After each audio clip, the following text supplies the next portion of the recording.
So I was just doing something about developmental trauma, childhood trauma, and about how we really have to find a way to hold ourselves in kindness and compassion when we're looking at something that's that difficult. And whether it's that we're learning about how it works, or whether it's that we're, doing that exploration for ourselves and getting in tune with what we need to heal, it's an area that's difficult. It's charged. There's a lot of intense emotion and intense energy.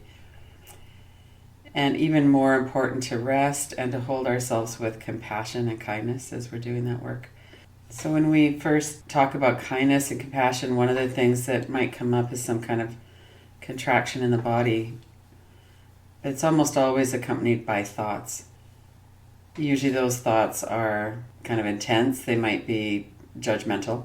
We tend to have a certain amount of impatience with ourselves and frustration around our experiences and our responses to experiences.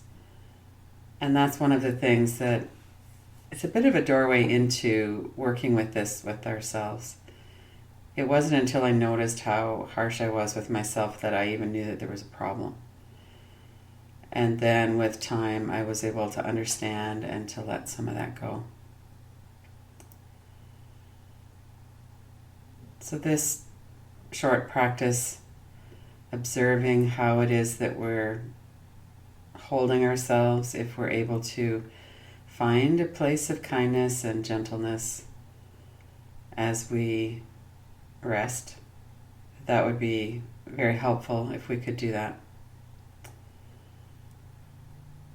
And we always start by noticing what is. Notice the experience that you're having right now, and also notice the environment energetically. And by energetically meaning, what's the overall feel of your container right now, of your body and your breath, your thoughts. Sometimes we have an overall feel of being quite charged up, and other times it's a lot calmer. And all of that is pretty dependent on what was going on just before we started, and kind of on a larger basis, the momentum of our experiences through our lives. One thing that is so helpful to honor and recognize that we're human beings and we're affected by our lives. And that's so simple, it makes such sense, and yet it seems to me that part of our problem is that we don't really recognize that. This isn't a avoidance of responsibility or a denial or a feel sorry for ourselves or anything like that. It's simply an acknowledgement that human beings are born into this world helpless, and we rely on the people around us to be kind and safe for us, and often that is not our experience, and that of course we're affected by that.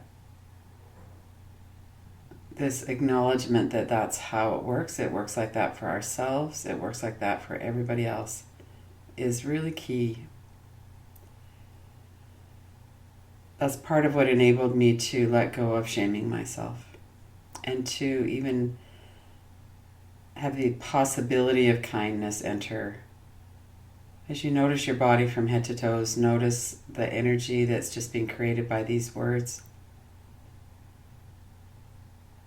Notice your response. We respond to everything. That's how human beings are organized and how we're made up, and we wouldn't survive if we didn't.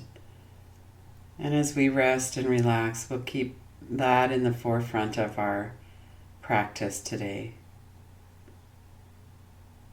Human beings, including myself, respond to our environments,